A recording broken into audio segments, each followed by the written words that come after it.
Setelah sempat dicopot dari jabatannya usai pernyataannya yang kontroversial, Ahmad Sahroni kembali jadi pimpinan Komisi 3 DPR. Ahmad Sahroni dilantik sebagai Wakil Ketua Komisi 3 DPR bidang Hukum, HAM, dan Keamanan.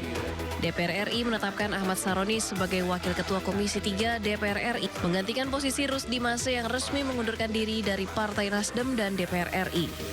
Pak Ketua dan teman-teman, rasanya aneh kalau kenalan lagi ya. Dan terima kasih buat pimpinan MKD yang telah menyidangkan saya. Dan mudah-mudahan saya menjadi lebih baik ke depannya. Terima kasih. Sebelumnya, Mahkamah Kehormatan Dewan menjatuhkan sanksi kepada Sahroni berupa penonaktifan sebagai anggota DPR selama 6 bulan sejak November 2025. Tim Liputan iNews melaporkan. Kita ke informasi berikutnya, pemirsa. Ex tersangka kasus fitnah ijazah Jokowi, Egy Sujana dan Damai Hari Lubis melaporkan Ahmad Kozinudin ke Polda Metro Jaya. Egy mengaku tersinggung dituding pengkhianat oleh Roy Suryo karena menemui Jokowi di Solo. Egy Sujana kembali menyinggung soal laporannya ke Polda Metro Jaya terkait dugaan fitnah dan pencemaran nama baik oleh Roy Suryo. Sebelumnya Egy dan Damai Lubis melaporkan Roy dan Ahmad Kozinudin karena merasa disindir oleh ucapan Roy soal kehilangan 2 tuyul. Menurutnya, Roy harus menjelaskan maksud kalimat membeli sehingga tidak termasuk dalam fitnah dan pencemaran nama baik. Tadi ke Mabes, Jago sosok merasa benar bahwa saya produk Solo dan katanya harus dibatalkan. Apa haknya dia gitu? Ya, itu yang pertama. Yang kedua, lebih parah lagi. Joko Widodo telah membeli pejuang menjadi penjilat atau apa namanya itu pengkhianat. Telah membeli. Ada diksi kata membeli. Menurut hukum, berapa jual belinya? Transaksinya di mana?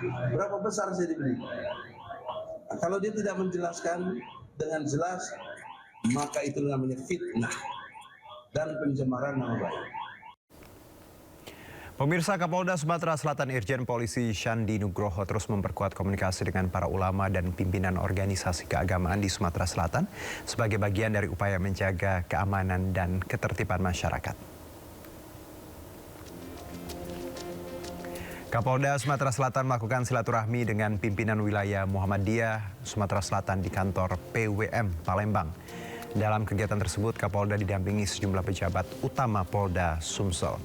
Kapolda menegaskan pentingnya kolaborasi antara kepolisian dan Muhammadiyah. Ia berharap Muhammadiyah dapat menjadi mitra strategis dalam menjaga stabilitas keamanan serta mendukung pembangunan di Sumatera Selatan.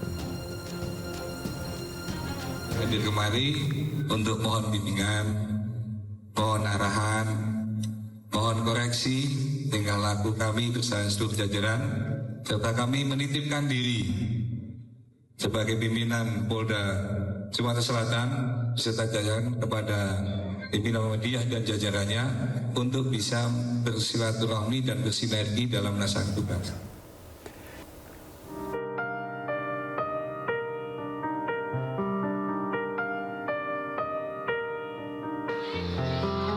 Puluhan ribu warga Pelalawan yang tidak mampu kesulitan berobat ke rumah sakit. Hal ini dimulai sejak pemerintah pusat mengeluarkan kebijakan bahwa BPJS PBI atau pemegang Kartu Indonesia Sehat dinonaktifkan per tanggal 1 Februari 2026. Dede Tohid Solihin, warga Gang Cempeda, Kecamatan Pangkalan Kerinci Riau, menjadi salah satu warga yang mengalami kesulitan akibat kebijakan pemerintahan ini.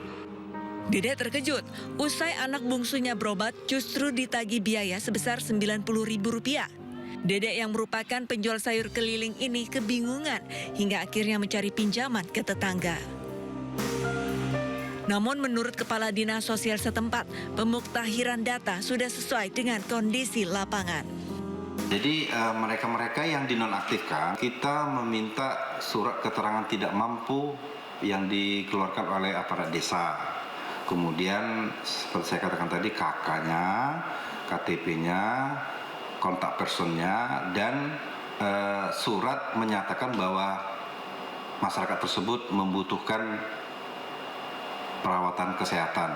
Baik itu surat keterangan dari puskesmas atau pelayanan kesehatan pertama, baik itu surat rujukan yang sudah sebelumnya sudah berobat dan ada rujukannya. Kemudian surat kontrol yang mungkin dia sudah beberapa kali dan dia sangat membutuhkan perawatan tadi. Makanya dia memegang surat kontrol dan ini akan kita dahulukan. Warga Pelalawan yang memiliki kartu BPJS PBI jumlahnya mencapai 171.030 orang. Sedangkan kartu yang dinonaktifkan sebanyak 27.943 orang. Sisanya 150.000 lebih masih aktif. Dari Kabupaten Pelalawan Riau, Diki Kurniawan, iNews melaporkan. Belum 6 bulan jalani sanksi, Ahmad Saroni kembali ditetapkan sebagai pimpinan Komisi 3 DPR RI. Saroni menggantikan Rudi Mase yang mundur dari Partai Nasdem.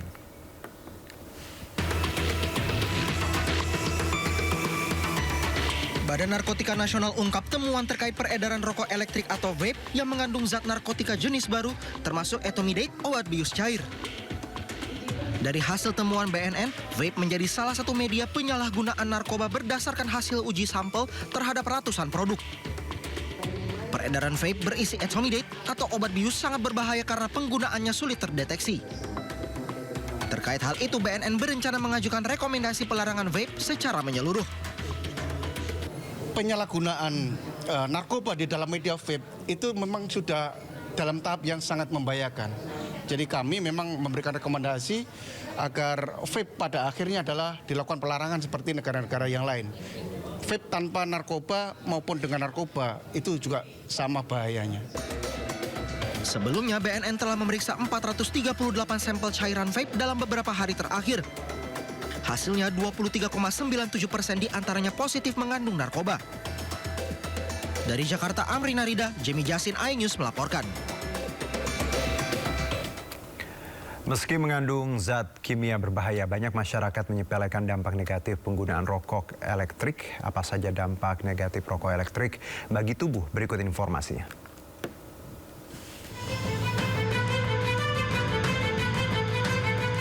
Pertama, kerusakan paru-paru. Zat yang menyebabkan penyakit popcorn lung atau bronchiolitis obliterans adalah diasetil.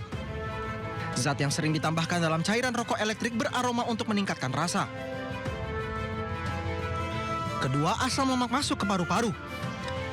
Pneumonia lipoid terjadi karena menghirup minyak yang terdapat dalam cairan rokok elektrik yang memicu respons inflamasi atau peradangan di paru-paru. Lalu ketiga, ketergantungan nikotin. Nikotin memicu pelepasan dopamin, hormon senang di otak, sehingga pengguna ingin terus menggunakannya. Keempat, pengaruhi perilaku dan kesehatan mental.